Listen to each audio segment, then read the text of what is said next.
સુરત શહેરમાં માનવતા અને સેવાભાવનું અનોખું ઉદાહરણ પૂરું પાડતા યશવી ફાઉન્ડેશન ચેરિટેબલ ટ્રસ્ટ દ્વારા આયોજિત તૃતીય સમૂહ લગ્ન મહોત્સવ ભવ્ય રીતે સંપન્ન થયો છે। 14 માર્ચ 2026ના રોજ ડોમસ એરપોર્ટ રોડ સ્થિત રાજઘરાના લોન્સ ખાતે યોજાયેલા આ મહોત્સવમાં 101 જરૂરિયાતમંદ અને પિતા વિહોણી દીકરીઓએ નવા જીવનની શરૂઆત કરી।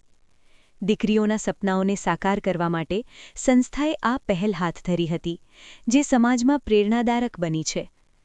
યશવી ફાઉન્ડેશનની સેવાયાત્રા સતત વિસ્તરી રહી છે। પ્રથમ વર્ષે 21 અને બીજા વર્ષે 51 દીકરીઓના લગ્ન બાદ આ વર્ષે 101 દીકરીઓના લગ્ન કરાવી સંસ્થાએ સામાજિક જવાબદારીનું ઉત્તમ ઉદાહરણ પૂરું પાડ્યું છે। આ સમૂહ લગ્ન માટેની તૈયારી મહિનાઓ પહેલાં જ શરૂ કરવામાં આવી હતી, જેમાં ખાસ કરીને પિતાની છત્રછાયા ગુમાવનાર દીકરીઓને પ્રાથમિકતા આપવામાં આવી હતી। આ કાર્યક્રમનો વ્યાપ સુરત પૂરતો મર્યાદિત રહ્યો નથી। સોશિયલ મીડિયાના માધ્યમથી પ્રેરાઈ અમરેલી ગીર વિસ્તારની એક દીકરીએ પણ આ સમૂહ લગ્નમાં ભાગ લઈ આજે નવા જીવનમાં પ્રવેશ કર્યો છે।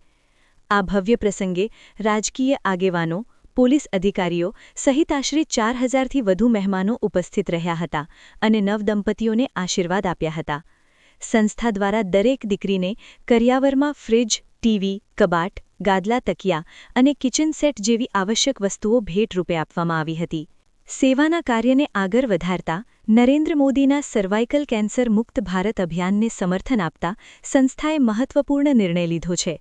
16 માર્ચે કેન્દ્રીય જલશક્તિ મંત્રી CR પાટીલના જન્મદિન નિમિત્તે તમામ 101 દીકરીઓને HPV એટલે કે સર્વાઇકલ કેન્સર વિરોધી વેક્સિન અપાઈ। યશવી ફાઉન્ડેશનના CEO સત્યન નાયકે જણાવ્યું હતું કે સંસ્થા ભવિષ્યમાં પણ સમાજ સેવાના આવા કાર્યો દ્વારા જરૂરિયાતમંદોને સહાય કરતી રહેશે।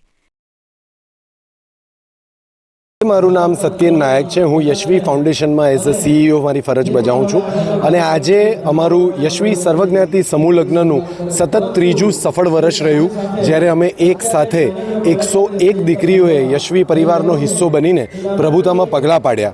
આ એક ખૂબ આનંદદાયક પ્રસંગ રહ્યો, કારણ કે જેમ ઘરની એક દીકરી વડાવીએ તેમ અમે અમારી 101 દીકરીઓને ખૂબ જ સુંદર રીતે વરમાળાની કોન્સેપ્ટનો યુઝ કરીને તેમજ એમની સરસ મજાની એન્ટ્રી કરાવીને 101 મંડપ સજાવીને અમે તેમના લગ્ન નિર્વિઘ્ને પાર પાડ્યા।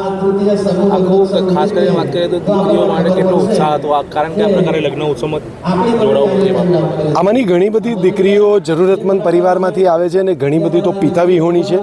આ વર્ષે છેક અમરેલી જિલ્લાથી પણ એક દીકરી અમારી સાથે જોડાઈ છે, જે પિતા વિહોણી છે।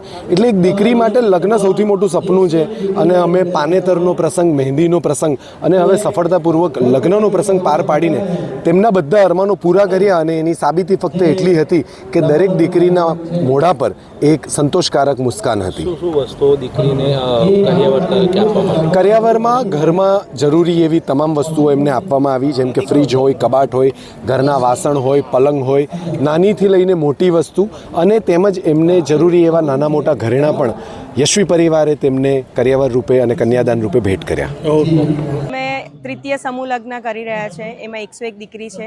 આજે એક દીકરી અમારી પાસે એવી આવી હતી ફોર્મ ભરવા માટે કે આજે એમને કીધું કે હું સોમનાથ ગીરથી એ છોકરી આવી છે।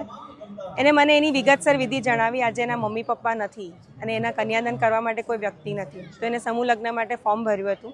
એ ફોર્મ અમે ભરી આજે ફોર્મને સિલેક્ટ કરીને એ દીકરીના આજે લગ્ન અમે કરાવીએ છીએ। એ દીકરીના થોડાક દિવસ ગયા પછી, ફોર્મ ભર્યા થોડાક દિવસ ગયા પછી એ દીકરીનો પાછો કોલ આવ્યો કે આજે અમારા માતા પિતા નથી અને આજે મારું કન્યાદાન કોણ કરશે, તો એના માટે હું ઘણી વિચારું છું કે મારું કન્યાદાન કોણ કરી શકશે। ત્યારે એ દીકરીએ આજે મને પૂછ્યું કે દીદી તમે મારું કન્યાદાન કરશો? એના એક માસી સાસુ છે, જે એમને મને બી પૂછ્યું કે તમે આજે મારી દીકરી માટે આટલું તમારી ફાઉન્ડેશન જો કામ કરે છે તો તમે મારી દીકરી માટે કન્યાદાન કરી શકશો? જો તમે કરશો તો બહુ ઘણો આભારી છે અમારો।